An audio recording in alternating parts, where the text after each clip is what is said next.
Boa noite a todos. Que Jesus nos abençoe com sua paz. O nosso tema hoje são as 3 revelações. Revelações. A humanidade tem recebido revelações através dos tempos. Às vezes as pessoas que estão aqui encarnadas, os espíritos, nós que estamos aqui neste mundo, por nós mesmos, tomamos contato com a realidade da vida universal, no campo material, no campo espiritual, e descobrimos alguma coisa, não é? A criança, por exemplo, vai descobrindo a vida, o mundo. E nós, seres humanos, também. Pouco a pouco nós vamos entendendo alguma coisa a mais, conhecendo alguma coisa a mais dos processos e finalidades da vida. É assim que nós progredimos, conhecendo, sabendo, experimentando. Mas às vezes não podemos por nós mesmos conseguirmos algum conhecimento e que ele vai ser muito útil para nós, é necessário para nós. Mas se nos deixarem entregues a nós mesmos, isso vai demorar muito. Então a providência divina promove, proporciona para nós revelações. A palavra revelação vem de tirar de sob o véu, revelar, tirar debaixo do véu, porque lá está, mas a gente não percebe, a gente não entende, a gente não alcança. Quando tiram esse véu, a gente então descobre, não é? Essas revelações, quando são espirituais, elas se fazem através de médiuns missionários. São eles que servem de intermediários para que os bons espíritos que continuam no plano espiritual transmitam para nós aqui encarnados esses conhecimentos sobre as leis de Deus, a vida universal. Na Bíblia, no Velho Testamento, nós encontramos com frequência profetas, que eram exatamente os porta-vozes, esses anunciadores em nome de Deus, em nome da espiritualidade. Jesus mesmo foi considerado por muitos um profeta também, um porta-voz divino. De outra maneira que nós recebemos as revelações é quando pessoas extraordinárias encarnam neste mundo.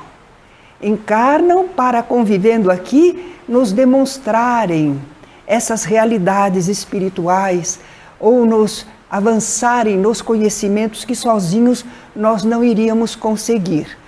Então, por encarnação de espíritos superiores, nós também recebemos revelações. Mas todas essas revelações sempre são proporcionadas de acordo com o estado evolutivo do povo que a recebe. Porque se fosse uma revelação muito avançada, o povo não entenderia, seria inútil.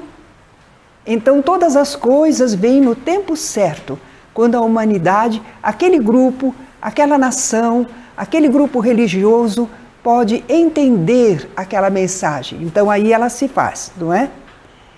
E ao longo da história da humanidade, os povos todos têm recebido revelações espirituais, adequadas à sua época e à sua gente. Essas revelações todas são respeitáveis. A compreensão que vai nos dar tolerância, não é? Para com outras religiões, outros grupos religiosos. À luz da doutrina espírita, nós entendemos todas essas revelações que muitas vezes deram origem a religiões são respeitáveis. Basicamente, o que é que elas falam? Elas são todas concordantes nos princípios básicos. Elas falam de Deus, da imortalidade, da justiça divina e da lei de fraternidade. Então nós encontramos isso em todas as religiões dignas desse nome. E grande número delas vieram por revelação espiritual. Agora, nós cristãos que moramos aqui no Brasil, não é? Podemos identificar, à luz do Espiritismo, 3 grandes revelações. Houve muitas mais, mas essas 3 apresentam um contínuo, porque nós somos uma civilização judaico-cristã. Não é verdade? Nós somos cristãos, mas como a história de Jesus está na Bíblia, então estão ligados, a Bíblia são os livros basicamente dos israelitas, dos judeus, então nós dizemos que somos uma civilização judaico-cristã. E por causa disso, nesse campo dos judeus e dos cristãos, nós temos então aí uma sucessão de 3 revelações, numa harmoniosa e progressiva ascensão dos ensinamentos. Elas representam, essas 3, o melhor conhecimento espiritual que nós podemos assimilar até agora. Quais são essas 3 revelações? A mosaica de Moisés, baseada em Moisés. A cristã, em Jesus, o Cristo, e a espírita, a revelação espírita também. Vamos então estudar agora a primeira revelação, relembrar alguma coisa. Ela foi feita aos hebreus. Nós já comentamos que hebreus era o povo, originalmente, chamados depois israelitas, mas que como uma tribo mais importante e remanescente foram os judeus, a gente também fala os judeus. Então estamos falando sempre do mesmo povo, não é? Essa primeira revelação, a de Moisés, foi feita aos hebreus. Foi feita por esse profeta, Moisés. Em que época? Cerca de 1300 anos antes da era cristã, antes de Cristo.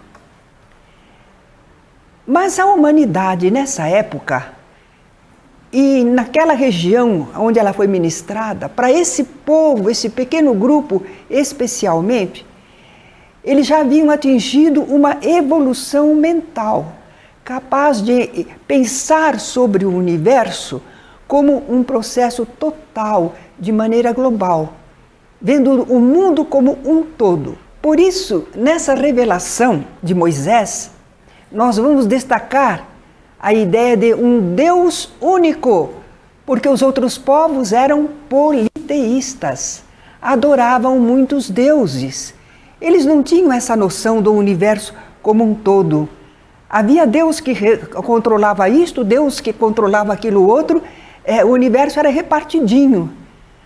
Mas agora a humanidade avançou um pouco, está preparada para receber a revelação, o ensinamento de que há um só Deus, que o mundo é um só, né? E além disso, essa revelação de Moisés também mostrava que esse Deus único que criou o mundo e todos os seres é amoroso, vela por eles. Há uma providência divina cuidando das criaturas. Então nós podemos perceber que essa revelação teve muita importância para o desenvolvimento da civilização nossa, não é? Claro que não alcançou a todos imediatamente, mas ela foi fundamental, a ideia já ficou e começou a se espalhar, não é? Mas Moisés, embora fosse um médium, um profeta, ele também era um líder para o seu povo. Nós conhecemos a história dele, né? Não precisamos repetir. Ele passou a liderar os israelitas que conseguiram sair do que eles consideravam escravidão no Egito. E ele queria muito organizar esse povo. Ele era o líder para esse povo. E quando ele assumiu essa liderança, havia abusos e uma série de desregramentos naquele povo, porque eles ficaram dominados, perderam um pouco da sua identidade, apesar de terem a revelação, o conhecimento através do anúncio que foi feito a Abrão, de que eles eram um povo escolhido, apesar de eles saberem que eles iam ter uma terra para habitar, a verdade é que eles se sentiam dominados e como que escravizados, não é? Então eles se deixaram permear por outras culturas, outras práticas. E Moisés queria corrigir tudo isto como um líder do seu povo. Então ele estabeleceu leis morais, políticas, civis, até preceitos de higiene. Os profetas hebreus que vieram sucedendo a Moisés, de certa forma eles também ajudaram a entender, corrigir e fixar os ensinamentos espirituais da revelação mosaica. Mas nós centralizamos mesmo em Moisés, não é? Ele que abriu este conhecimento para o mundo, recebendo do alto. Então, como ele era um líder também do seu povo e não somente um médium, nós não podemos encarar todo o sistema que ele esboçou e também ligar aos profetas do Velho Testamento como se fosse uma verdade incontestável, como se aquilo fosse a verdade divina que veio do alto, a verdade eterna. Porque eles misturaram, estão percebendo? De um lado, eles receberam as informações, mas eles também trabalharam com o povo e sentiram necessidade de orientação política, de orientação de higiene, de oração administrativa, de orientação administrativa. Então, por isso que eles mesclaram, eles não foram só porta-vozes de coisas espirituais. Eles também tiveram influência na organização do povo, especialmente Moisés, não é? Então, na revelação, através de Moisés, nós vamos separar uma parte divina, uma parte que é imutável, é eterna, está lá, na revelação, através de Moisés. Mas há uma parte humana. Essa, como é humana, tudo que é humano é imperfeito, não é? É transitório, é de acordo com o que a pessoa está ainda sentindo e vivendo, mas ela vai evoluir, ela vai progredir, ela vai mudar. Então, essa parte humana, recebida através de Moisés, com o tempo ela pode ser modificada. Vejamos a lei civil ou disciplinar que Moisés estatuiu. As leis civis neste mundo, elas variam de acordo com os costumes e o caráter de cada povo. Cada roca com seu fuso, cada povo com seu uso. Havia um ditado antigo, né? Quer dizer, em Roma como os romanos. Cada povo tem seus usos, seus costumes, né? De acordo com o seu caráter. Claro que isso modifica com o tempo. Então, as leis civis de Moisés eram para orientar a vida da comunidade hebraica. Aquele povo não tinha ainda hábitos de higiene. Moisés foi criado no Egito, no palácio do faraó. Tinha certos conhecimentos científicos, inclusive científicos para a época, não é?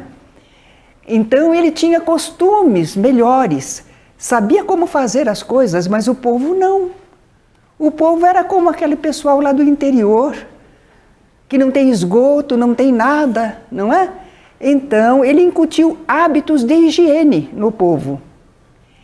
Ele também queria que o povo não misturasse mais os seus costumes de hebreus, de israelitas, com os dos povos bárbaros, com os dos povos politeístas, que adoravam deuses, faziam sacrifícios humanos ou de animais, não é? Algumas leis de Moisés, mesmo essas, para disciplinar o povo, eram boas. Mas algumas outras dele não eram boas, não. Ele era um homem que viveu 1.300 anos antes de Jesus, 3.300 anos antes, né, de nós. Imagine, realmente ele não tinha toda essa visão que temos hoje.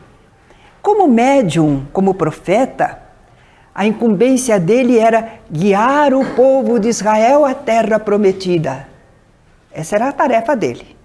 Aliás, ele não conseguiu entrar na terra prometida, mas levou o povo até lá. Não conseguiu, diz uma lenda rabínica, porque ele duvidara de que a criatura humana pudesse entender aquelas leis e segui-las. Ah? Então, como ele duvidou, essa foi a falha dele. É uma lenda rabínica a respeito de Moisés. Então, como médium, ele atuava transmitindo as instruções do alto. Ele era o porta-voz do alto para dirigir aquele povo. 40 anos eles peregrinaram pelo deserto para depois chegarem a Canaã, não é? E quem é que recebia as instruções do alto para eles? Que os alentava, que os informava e ajudava a prosseguirem corretamente. Moisés era o médium, era o porta-voz. Mas ele era também chefe político, civil e militar. E nesse campo ele era muito zeloso da unidade nacional, da unidade religiosa do seu povo. E aí ele dava umas ordens que nem sempre estavam de acordo com a inspiração superior, não é? Nós vamos encontrar quando ele diz que Deus mandou, que Deus fala que precisa, e às vezes é para matar pessoas. Vencer os inimigos, mas pela violência. Não era propriamente isso, mas ele precisava conduzir o povo, não é? Nós vimos algumas de suas ordenações, e que não são lá de inspiração divina, na primeira aula sobre a Bíblia. Lá nós já mencionamos, vocês mais ou menos entendem e recordam. Agora vejam, por exemplo, no livro Deuteronômio, uma longa e terrível maldição anunciada para aquele que não quiser ouvir a voz do Senhor teu Deus, e não guardares e praticares todas as suas ordenações e as cerimônias que eu hoje te prescrevo, quer dizer, aconteceriam coisas terríveis para a pessoa.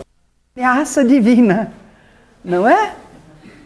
Alguns livros antigos diziam assim: e aquele que alterar qualquer das palavras ou não cumprir, sofrerá as sanções divinas. Eles faziam assim mesmo, que era para ver se as pessoas seguiam direitinho, né? Não modificavam.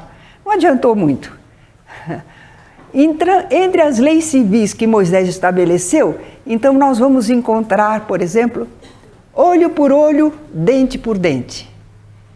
Será que do plano espiritual falariam assim? Mas para o povo daquela época, se não houvesse essa lei que era usual em muitos povos, é a lei, a pena de talião, para um crime, a penalidade igual. Tirou o olho de alguém, então você também vai perder um olho. Você danificou o animal de alguém, então você também vai perder um animal. Coisas assim, olho por olho, dente por dente. Outra lei também que mostra isso, era quando ele proibiu o intercâmbio com os mortos. Por que ele proibiu? Nós já sabemos. Estava sendo feito de modo abusivo, para fins materiais, egoístas e imediatistas. E ele, como um líder daquele povo, ele precisava controlar. E ele não vê outro modo de controlar senão dizer: está proibido. Certo? Proibiu. Nós atualmente vivemos numa época em que o pessoal diz assim: é proibido proibir. E nós temos então que educar o povo, explicar, ensinar, não é? Estimular a fazer o que é certo, mas não dá mais para proibir, não é? Muito bom. Na revelação mosaica, nós vamos ver a lei divina. Vimos aí a parte política, a parte civil, mas vamos ver a lei divina. A lei divina, ele sempre recebeu direitinho e transmitiu. Faz até um contrassenso, às vezes, com o que ele decretava e o que vinha do alto. A gente percebe claramente o que era do homem e o que era da espiritualidade, não é? Nós vemos, por exemplo, o Decálogo, os 10 mandamentos. É uma moral natural, básica, invariável em todos os tempos e povos. Nós vamos encontrar essa necessidade básica para uma sociedade organizada. O respeito aos direitos dos outros, às pessoas. Senão não há um povo, senão não há uma sociedade, não há uma convivência, não é? Então, o Decálogo representa exatamente isso.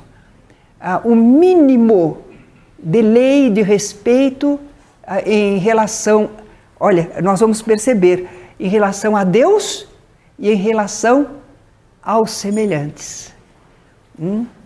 4 primeiros dos mandamentos dizem assim: não terás outros deuses diante de mim. Está relacionado a Deus. Não farás para ti imagem de escultura, não adorarás tais coisas, nem lhes prestarás culto. Não tomarás o nome do Senhor em vão. Lembra-te de santificar o dia de sábado, todos em relação a Deus.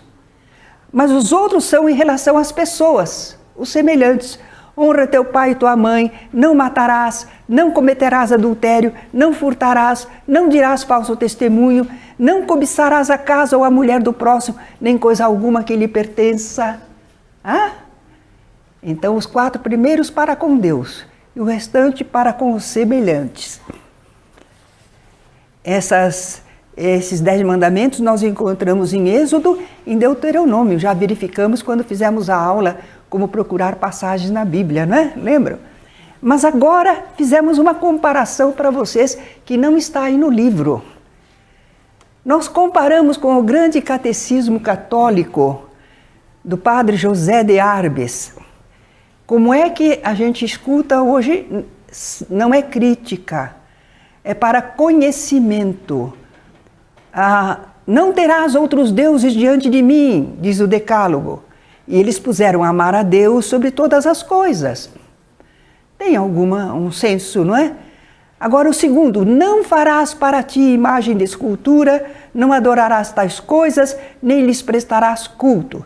E foi um problema para a Igreja Católica, porque tinha as imagens, a representação divina, não é? Olha Michelangelo lá na Capela Sistina, fazendo a figura de Deus, dando a mão ao homem, não é? Então, está a representação de Deus. Lá disse que não farás para ti imagem de escultura. Não era para reproduzir nada que fosse espiritual. E então, como é que ficava para a Igreja Católica? Se eles possuíam imagens, esculturas, aí eles suprimiram. Eles não mencionaram isso, puseram no lugar: não tomar seu santo nome em vão. Mas isso estava lá como terceiro: não tomarás o nome do Senhor em vão. Mas aí defasou um, não é? O quarto vai corresponder agora ao terceiro: santificar o dia de sábado. Eles não guardam o sábado, mas a lei era para respeitar um dia da semana, pelo menos, não é? Então eles puseram domingos. E também as festas de guarda, festas religiosas importantes para o catolicismo. Honrar pai e mãe, eles puseram também honrar pai e mãe, mas já defasado ainda. Não matarás também, não cometerás adultério, eles puseram não pecar contra a castidade. Não furtarás, não furtar, não dirás falso testemunho, não levantar falso testemunho. E agora, para empatar, eles acharam um jeito, onde diz não cobiçar a casa ou a mulher do próximo, eles puseram não desejar a mulher do próximo. E em seguida criaram outro, não cobiçar as coisas alheias. Agora empatou 10-10, certo?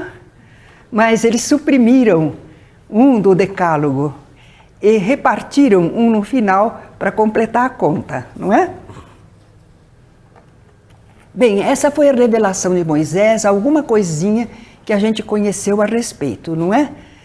Então sabemos que é uma revelação que tem uma parte divina e outra parte humana. A parte divina, respeitável, perdura. A parte humana, a gente nota as discrepâncias e deixa de lado, não é?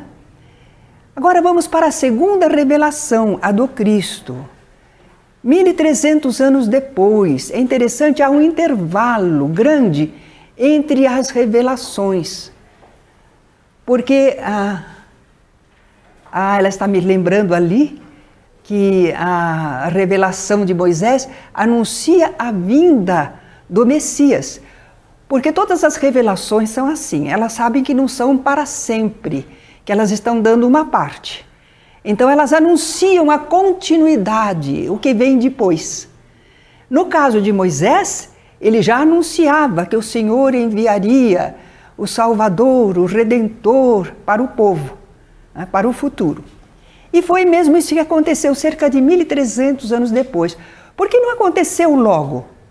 Ora, não aconteceu logo porque houve aquela revelação, o povo tem que assimilar, viver, adotar. Sabe, isso demora. O nosso espiritismo, por exemplo, tem 150 anos, mas olha, está demorando para o povo assimilar, não é? Fica ainda em grupos. Então, é um período maior para que ela se difunda entre o povo. São ideias, são vivências a serem assimiladas. E isso não é um processo rápido. Então, 1.300 anos depois, o povo hebreu tinha vivido todo esse tempo, agora sob a orientação das leis de Moisés, se disciplinando nos costumes, para não haver promiscuidade em relação ao Senhor, para não acompanhar aqueles politeístas, idólatras. Então, devagarinho, isso foi purificando o entendimento daquele povo. É por isso que nele Jesus vai nascer, porque ali há um preparo melhor das almas para entenderem a continuidade da mensagem. Como é que Jesus podia vir num povo idólatra? Eles não iriam entender. Mesmo os israelitas ainda tiveram alguma dificuldade, porque sempre a revelação ela vem dar um passo adiante. E nem todo o povo está pronto para receber, mas a maioria está em condições de entender e aceitar se quiser. Né? Então foi assim a segunda revelação, a do Cristo. Fora predito que o Messias viria, né? Jesus, o Cristo, para trazer novos ensinamentos espirituais. E chegou Jesus, o Mestre. Quando ele estava com cerca de 30 anos, ele começa a sua tarefa. Começa a pregar, a falar sobre as coisas divinas, sobre as coisas espirituais. E ele faz a relação com a revelação de Moisés, mas nós vamos ver que ele faz modificações. Mas ele ensinava como quem tinha autoridade e não como os escribas. Eu fiquei pensando e entendi assim. Eu, por exemplo, quando faço as palestras, eu cito assim, como diz Kardec no livro tal, como falaram os espíritos através do Chico Xavier, nós fazemos citação dos autores. Nós nos fundamentamos em criaturas que deixaram o ensinamento, não é? E o pessoal israelita estava acostumado assim também. Eles citavam Moisés, porque não sei o quê, porque no livro tal, porque eles citavam as pessoas que falavam da religião. Quando Jesus chegou, ele normalmente falava as verdades que ele tinha a dizer, os ensinamentos, conclamava o povo a novas atitudes, e ele não se baseava em nada nem em ninguém. Ele citava sim, Moisés, citava os livros anteriores quando era para comparar, modificar alguma coisa. No Sermão do Monte ele proclamou dessa maneira, ouvistes que foi dito. Como é que eles ouviram que foi dito? Através do profeta, Moisés e outros profetas. Ele fez menção aos ensinos antigos. Eu, porém, vos digo. Quer dizer que ele dizia alguma coisa nova, diferente. E por isso, para alguns, Jesus estava contrariando as leis divinas. Porque para eles as leis divinas tinham sido reveladas por Moisés e os profetas. Aquilo era a lei divina. Jesus esclareceu. Não penseis que vim revogar a lei ou os profetas. Não vim para revogar, vim para cumprir. Ele não derrogou a parte divina, a lei moral, que já estava na revelação anterior. Não, isso ele confirmou. Uma revelação verdadeira não anula os princípios básicos que as anteriores ministraram. Um professor, quando vem dar uma aula de matemática, ele não vai desfazer quem ensinou aritmética. Ele vai confirmar a aritmética, mas ele vai avançar para a matemática, não é? Então, assim também nas revelações. Não, as verdades ficam reafirmadas. Então, Jesus não veio para destruir a lei, não. Modificar os profetas no que tinha de fundamental e verdadeiro. Né? Mas a parte humana, certos acréscimos de incompreensão, Jesus aí tinha que enfrentar, reformar, revogar, combater. Mas era para que a lei fosse entendida, sim, na sua realidade, e não nos erros que o pessoal estava fazendo. Né? Então, para dar verdadeiro cumprimento às leis divinas, Jesus teve de fazer algumas coisas. Por exemplo, descomplicar o ensino da lei. Por quê? Era difícil para o povo saber se estava certo ou se estava errado. Havia muitas prescrições. Não era só um livro que lesse 10 mandamentos e pronto. Não, não. Porque eles tinham, quando estava puro, quando estava impuro, como devia fazer para chegar em casa, como devia fazer se a mulher estivesse nas suas regras mensais. Tudo era observado por leis, prescrições. E eles ficavam meio atordoados, eles não sabiam. Tanto assim que eles perguntavam a uns homens que eram letrados, não eram sacerdotes, mas eram entendidos nas leis, os doutores da lei, os escribas. Eles perguntavam como é que deviam agir, não é? De tão difícil que era, por serem numerosíssimas as prescrições para aquele povo, para estarem de acordo com a lei de Deus. Né? Então Jesus, que fez? Para que o povo não ficasse assim atônito, preocupado, que aquilo não era assim importante, Jesus relembrou o essencial da lei divina e resumiu: amar a Deus sobre todas as coisas e ao próximo como a si mesmo. Eu pensava que Jesus é que tinha falado isso, gente no Velho Testamento já tinha. Jesus aproveitou da própria lei que eles já conheciam e tirou o essencial. Se vocês fizerem isso, amarem a Deus acima de tudo e ao próximo como a vocês mesmos, vocês estão cumprindo a lei. Descomplicou. Ele também teve que modificar o que estava, o modo como estava apresentado a lei no Decálogo. Não faça isso, não faça. Ele mudou. Ele deu um tom assim realizador, positivo. Faça tudo quanto quereis que os homens vos façam, fazei-o vós a eles. Certo? Foi uma grande mudança, não é? Não é proibitivo, é estimulador ao bem. Ele teve que retirar os acréscimos que a má-fé ou a ignorância tinham colocado. Então ele citava que isso eram doutrinas que são preceitos de homens. Nós não falamos isso? Que o pessoal criou certas ideias, inferno eterno, uma série de coisas. Ora, isso não é de Deus. São ideias de homens, doutrinas que são preceitos de homens. E Jesus disse: toda planta que meu Pai Celestial não plantou será arrancada. Tudo aquilo que não é verdadeiro, não tem fundamento em Deus, na vontade divina, que é sábia e amorosa, isso vai ter que cair por terra. Não vai poder perdurar para sempre. Vigora por algum tempo. Mas sempre as pessoas estão evoluindo, se desenvolvendo, chega uma hora que eles dizem: não, isso não pode ser. Não é? Não está de acordo com Deus, com a sabedoria, com o amor. Né? Ele teve que corrigir más interpretações de alguns dos ensinos, para que ficasse o verdadeiro sentido e não aquilo que eles tinham feito, por entender mal ou alguns mal intencionados, não é? É aquele assunto do sábado, não é? Por que foi instituído o sábado? Para que as pessoas tivessem um dia ao menos na semana para pensar nas coisas espirituais. para parar ali de material e cuidar da alma. Pelo menos um dia por semana. Para aquele povo meio rude, né? Estava bom.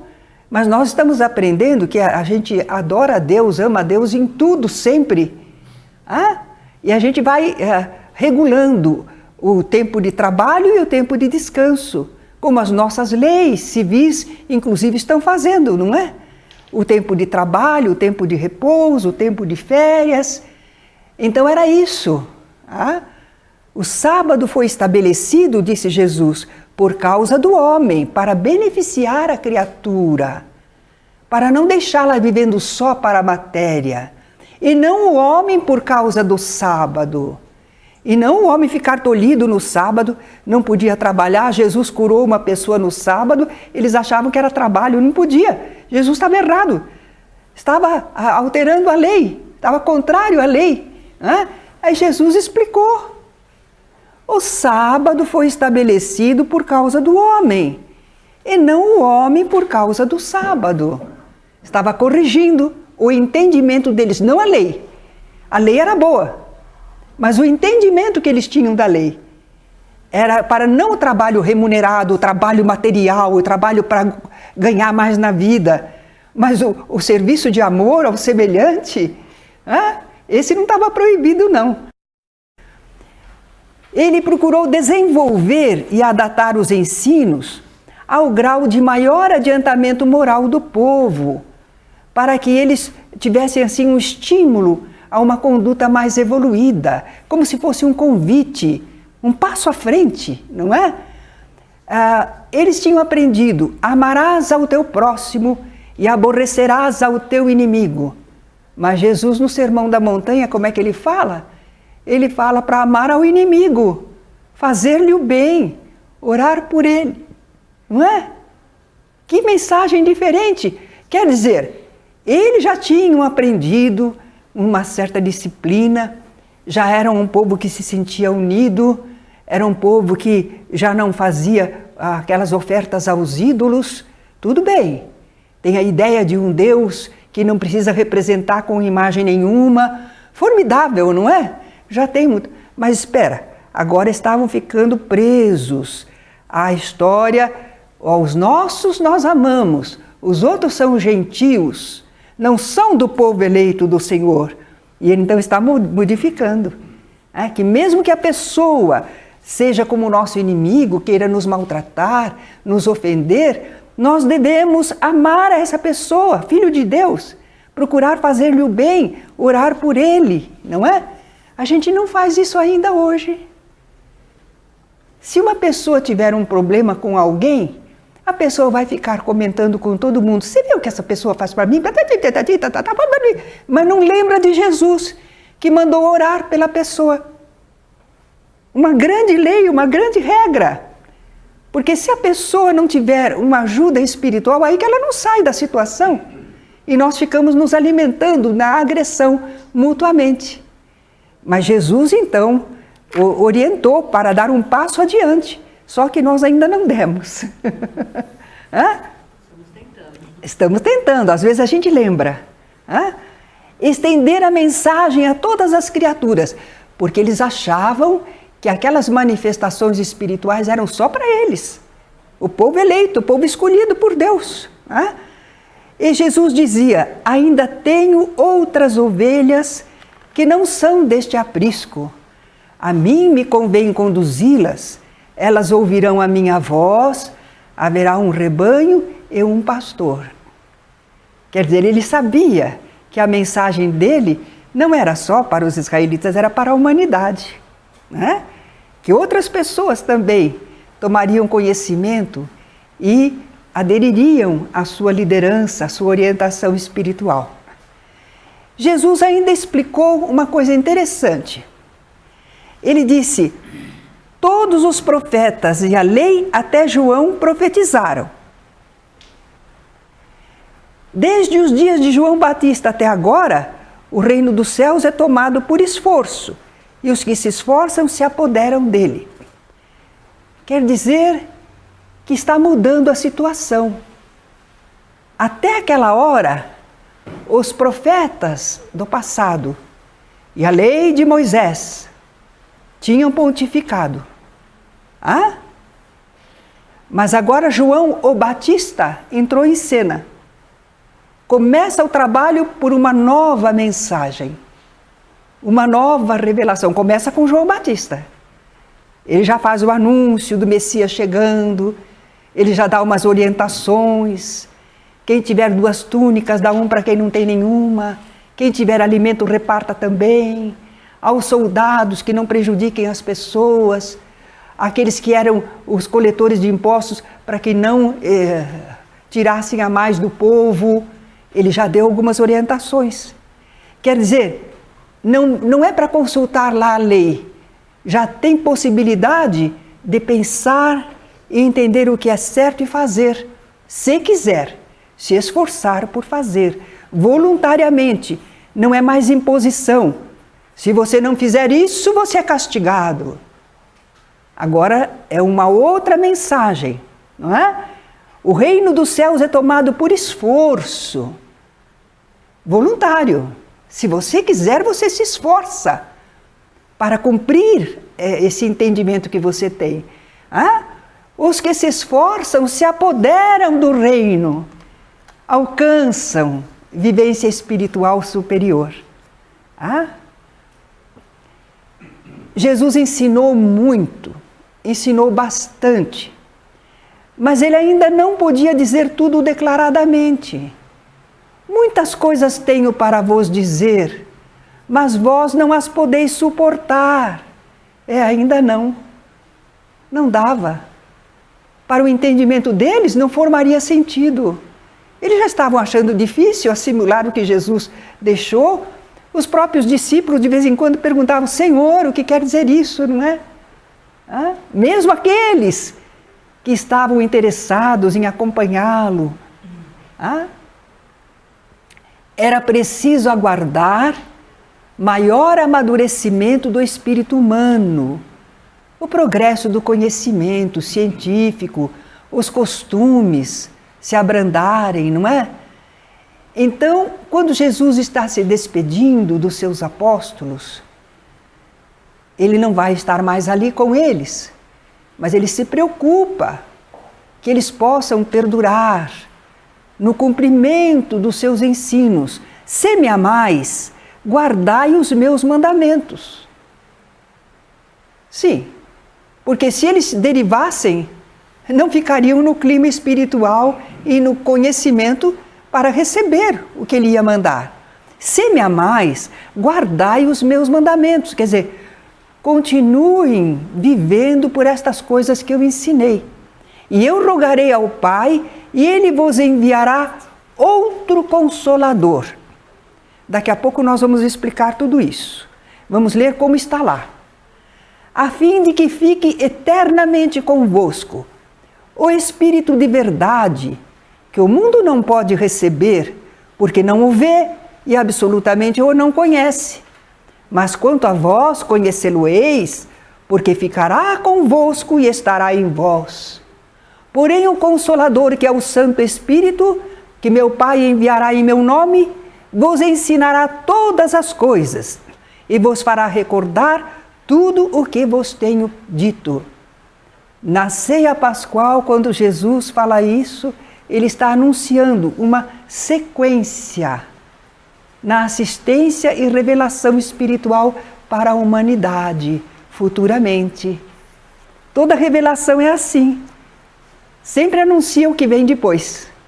E Jesus fez isso. Mas vamos entender bem. Eu pus aqui, vamos fazer um parêntese para analisar esse tal Consolador prometido por Jesus. Vocês já ouviram essa expressão, não ouviram? O Espiritismo é o Consolador prometido por Jesus. Vamos entender bem isso? O termo Consolador foi traduzido assim, mas em grego é Paráclitos e em latim Advocatus. Então é um pouco diferente de Consolador, hein? Advocatus, chamado para junto de, na direção de. Por que o advogado é chamado para junto de alguém. Quando a gente precisa de advogado, a gente chama ele. Para quê? O que ele vai fazer junto a nós? Qual é a tarefa dele? Ele assiste, assessora, instrui como falar e agir. Ele nos acompanha e defende. Certo? Essa é a função. Então esse tal consolador não é para consolar, vem cá que eu te consolo, tadinho, sofreu tanto. Não é isso. Não é esse o sentido do consolador. É o sentido de alguém que ensina, assessora, instrui, acompanha, defende. Jesus foi assim com os discípulos dele. Certa vez o pessoal acusou, que os discípulos dele tinham comido espiga. Era dia de sábado, não podia colher espiga, era trabalho. E Jesus defendeu, falando de situações que tinha lá do Davi com os pães da preposição. Citou histórico, para mostrar que quando é necessário pode. Ele defendeu os seus apóstolos. Em várias situações, ele esclarecia. Quando os discípulos dele estavam alegres, não é? O pessoal disse, por que eles estão festejando dessa maneira, Disse, vai chegar o dia que eles vão chorar, quando lhes for retirado o mestre.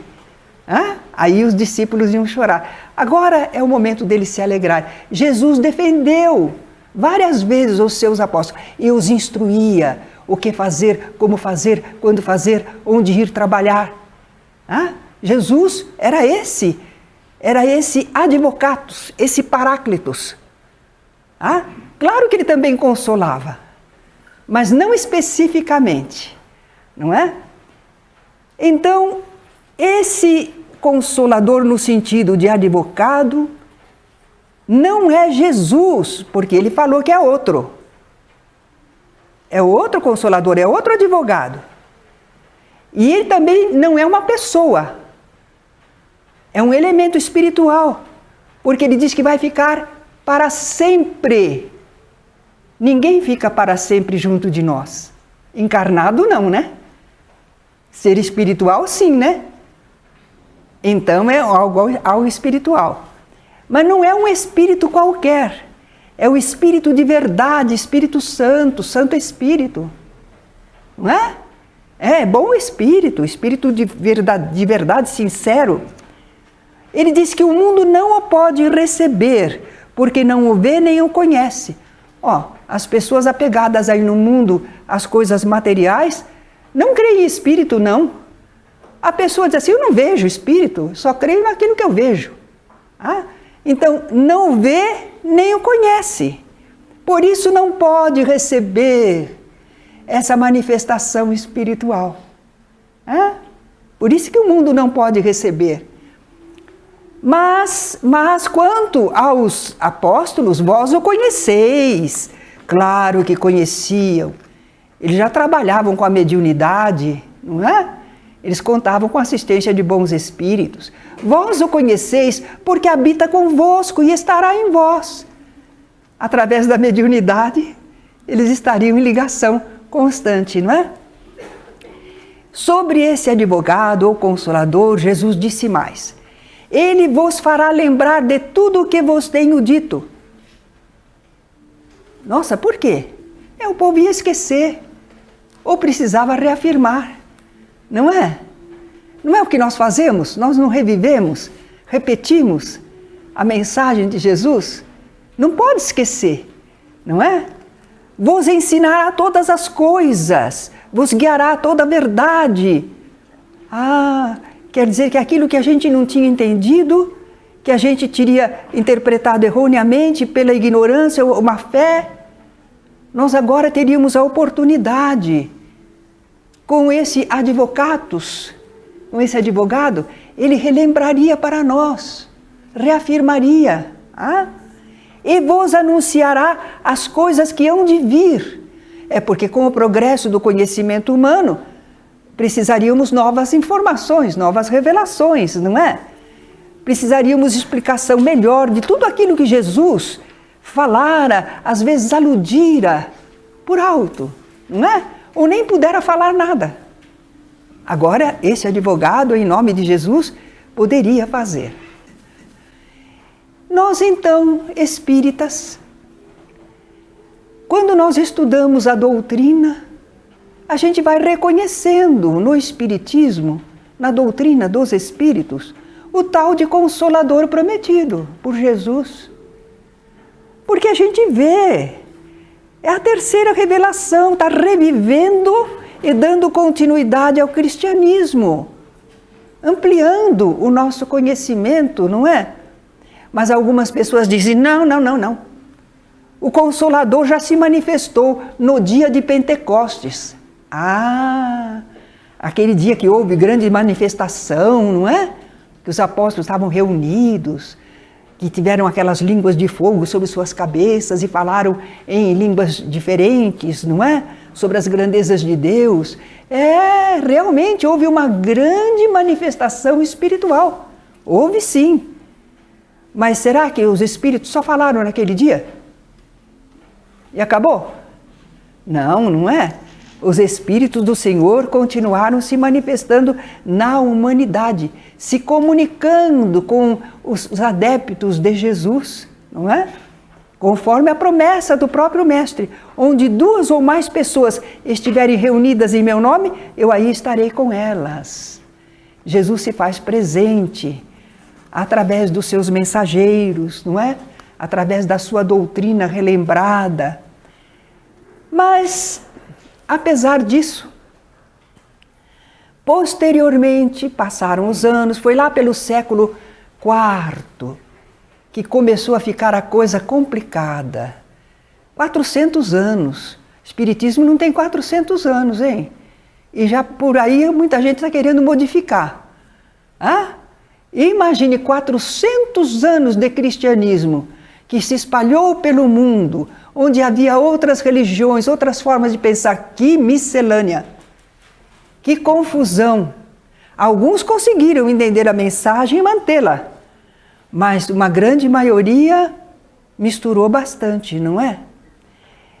Então, nós vamos ver assim, que as pessoas lá no século IV, por exemplo, haviam estruturado a religião em torno de Jesus, em torno da história do Novo Testamento, mas colocando muita coisa a mais. Naquele livro, A Esquina de Pedra, do Wallace Leal Rodrigues, mostra bem como é que chegaram as infiltrações, as modificações.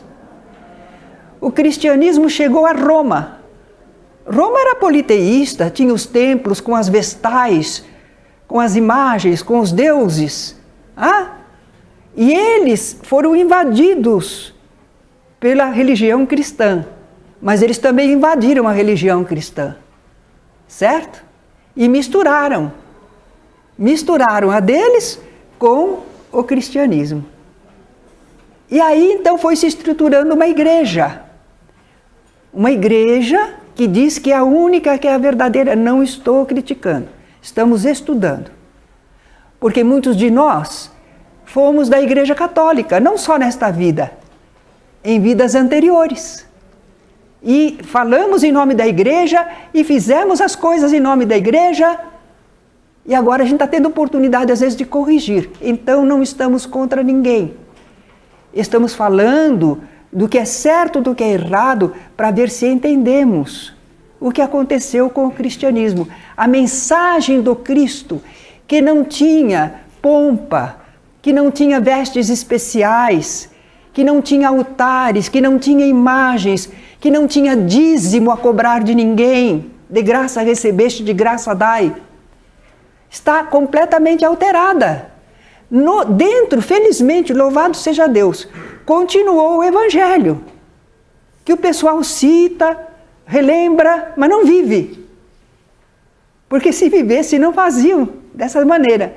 Mas como somos nós mesmos, a humanidade, que estávamos lá atrás, semeando erros, não estamos criticando ninguém, estamos falando de nós mesmos, certo? De nós, a humanidade. Então, esses pessoal dos agrupamentos cristãos começaram a pensar diferente, a modificar as coisas. Por exemplo, O intercâmbio mediúnico, a gente lê nas cartas do apóstolo Paulo, entre todos eles, que eles se comunicavam com os espíritos. Jesus ensinou isso. A primeira epístola de Paulo aos Coríntios, capítulo 12 a 14, é um mini livro dos médiuns. Mas o pessoal faz de conta que não sabe, não é? Então, eles praticavam o intercâmbio mediúnico. Mas, pelo século IV, eles começaram a dizer que não, está proibido. Eles foram no Velho Testamento, antes de Jesus, lá em Moisés, para encontrar essa proibição. Porque se os espíritos falam, quem é que pode dominar um grupo? Os espíritos se comunicam em toda parte, os espíritos do Senhor. Não é? Ninguém segura. Não é? Mas eles modificaram essa situação, proibiram. Então não havia mais ambiente para que o Consolador se manifestasse, para que o advogado falasse. Estava fechado, certo? Não pode, não pode, isso é pecado, está proibido. Então, em meados, os Espíritos do Senhor aguardaram bastante, deram tempo ao tempo. Mas lá no século XIX, os Espíritos do Senhor, isso a gente vai citar o que está no prefácio do Evangelho segundo o Espiritismo. Os Espíritos do Senhor, que são as virtudes dos céus, qual imenso exército que se movimenta ao receber as ordens do seu comando, espalham-se por toda a superfície da terra, conclamando as pessoas, não é? Para se unirem, para amarem a Deus e ao próximo. Então eles produziram muitos fenômenos, os espíritos, e prodigalizaram ensinamentos. E aí Kardec, convivendo naquela época aqui no mundo, não é? Certamente um missionário do Senhor, ele presenciou, estudou, entendeu e ele codificou aqueles ensinos em ordem bem didática e publicou os livros, não é? Agora nós temos realmente essa revelação dos espíritos superiores na codificação de Allan Kardec e sabemos da existência e natureza do mundo espiritual, como é que ele se relaciona com o mundo corpóreo, sem nada de maravilhoso ou sobrenatural. Nós sabemos quem somos, de onde viemos, porque estamos na Terra e para onde iremos.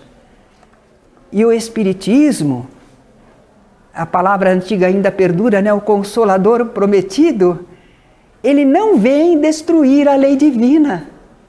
Não, não.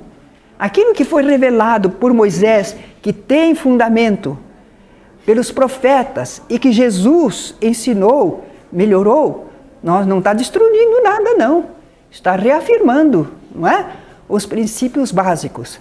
Então o Espiritismo não contraria, não destrói a lei divina já revelada por Moisés, por Jesus, pelo contrário, ele recorda tudo isso, mas ele expurga, ele tira fora os acréscimos indevidos.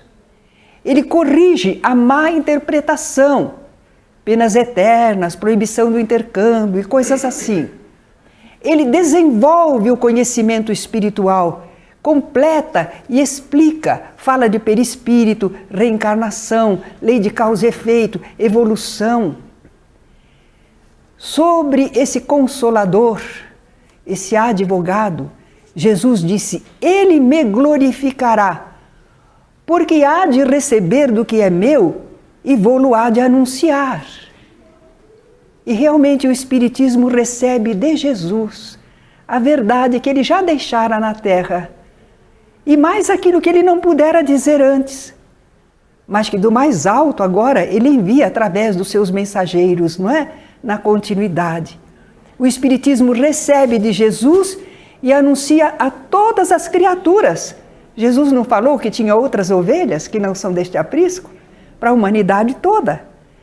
E ele não impõe nada ao Espiritismo. Ele convida ao exame pela razão. Exatamente como Jesus fazia. Jesus dizia, ouça quem tem ouvidos de ouvir, veja quem tem olhos de ver. Ele não impunha. Ele informava e convidava a pessoa, não é? O Espiritismo apresenta-se em tríplice aspecto: ciência, filosofia e religião, porque assim ele atende a todas as possibilidades e necessidades do pensamento e da ação da humanidade. Há pessoas que vão gostar do aspecto científico, outras do aspecto filosófico, outras vão se ligar pela religião, todas elas recebem alimentação espiritual. O Espiritismo preconiza uma aliança da ciência e da fé. Antigamente o pessoal achava isso impossível. Como? A ciência é materialista? A fé, ela fala, você tem que crer mesmo sem ver.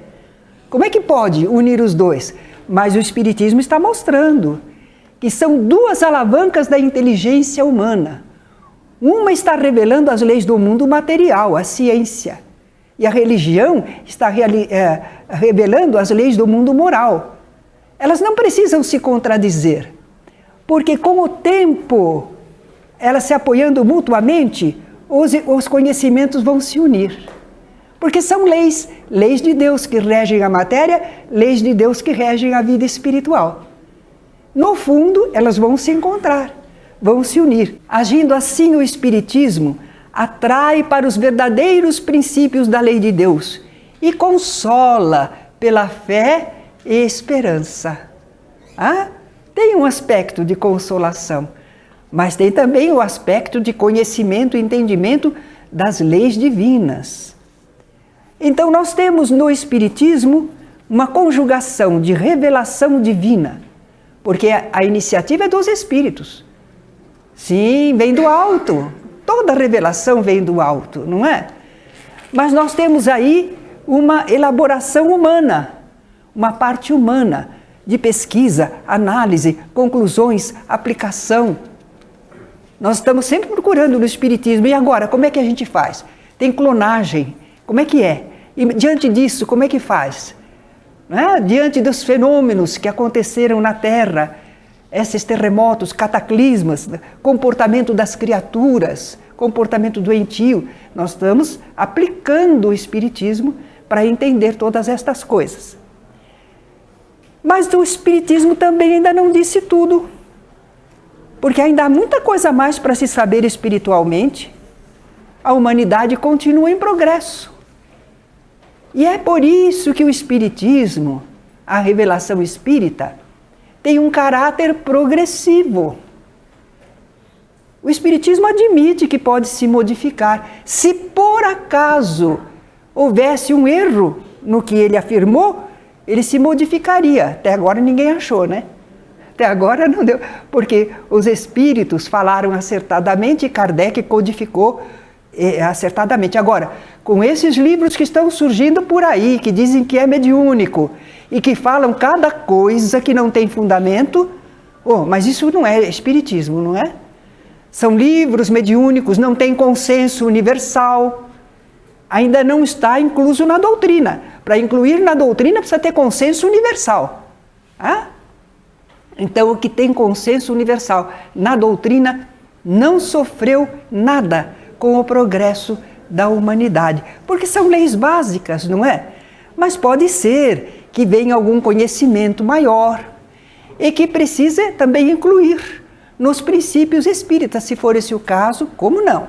Mas tem que passar pelo crivo da razão, da verdade. Nós não podemos aceitar qualquer coisa e querer colocar no Espiritismo, não é? Bem, nós falamos de 3 revelações. Vamos falar do caráter principal de cada uma. Se a gente olha a revelação de Moisés, a revelação mosaica, o que é que nós encontramos ali que ressalta a ideia de justiça? Justiça. Até o olho por olho, dente por dente, no fundo eles querem justiça. Se você faz isso, não está justo diante de Deus. O homem justo diante de Deus cumpre as leis. Então, justiça. Eles querem ver se equilibra o mundo, se reina a justiça. Mas nós vemos que a segunda religião, a revelação, a do Cristo, qual é a característica? É o amor. Volta e meia é o amor. Amai-vos uns aos outros, não é? Como eu vos amei. Sempre o amor, a caridade, a tolerância, o perdão, tudo em torno do amor. E no Espiritismo, qual é a característica? Verdade. Mas uma verdade consoladora. Não uma verdade que deprime, não uma verdade que acusa, uma verdade que consola, que dá esperança, que diz, você errou, mas você vai consertar o que você fez, não está tudo perdido não. Nós todos somos filhos de Deus, todos temos valores, quer dizer, dá muita esperança, muito consolo. Ninguém, à luz da doutrina espírita, está condenado. Não existe condenação. Existe justiça divina, mas existe muito amor também. A primeira revelação pode ser personificada em Moisés. A gente fala revelação de Moisés, revelação mosaica. A segunda, em Jesus Cristo, não é? É o cristianismo. A terceira revelação, porém, não está centralizada em pessoa. Como não? Allan Kardec. Allan Kardec só colocou em ordem os ensinamentos. Em ordem didática, em facilidade de compreensão. Mas ele não criou as ideias. As ideias foram dos espíritos. Então não tem como personalizar. Recebeu dos espíritos, ele somente codificou. Um trabalho grandioso, difícil, e que Kardec executou com extrema dedicação, muita eficiência e fidelidade. Mas nós não podemos dizer, como às vezes é costume ainda, a gente fala a doutrina de Kardec. Não. É um erro nosso. Porque a doutrina é dos espíritos. Kardec é o codificador. Ele demorou para aceitar a reencarnação que os espíritos falavam. Ele precisou fazer perguntas e perguntas e perguntas para saber o que é isso. Então a doutrina não é dele. A doutrina é dos espíritos, não é? Nós estamos então aprendendo a sequência das revelações. A misericórdia de Deus que permite que periodicamente, conforme a maturidade de um povo, a maturidade da humanidade, venham novas informações espirituais, para que tenhamos sempre orientação de como vamos continuar a nossa marcha. Eu trouxe uma música para nós cantarmos.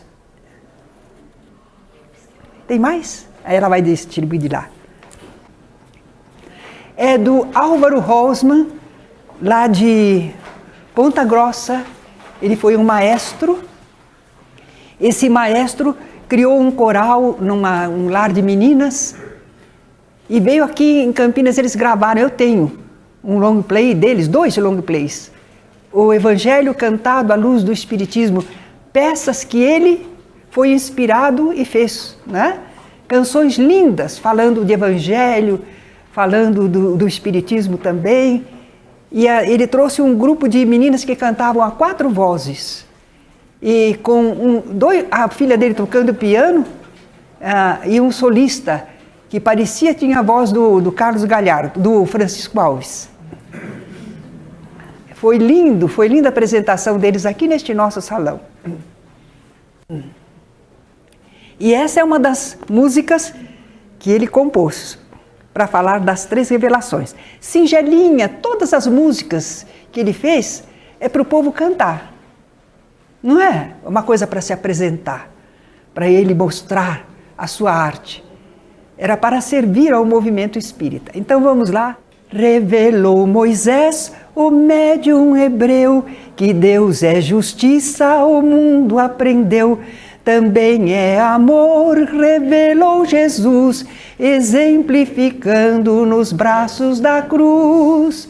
Moisés, Jesus, revelam justiça e amor. Moisés, Jesus, revelam justiça e amor. Para completar, quem quer liberdade precisa aprender inteira verdade.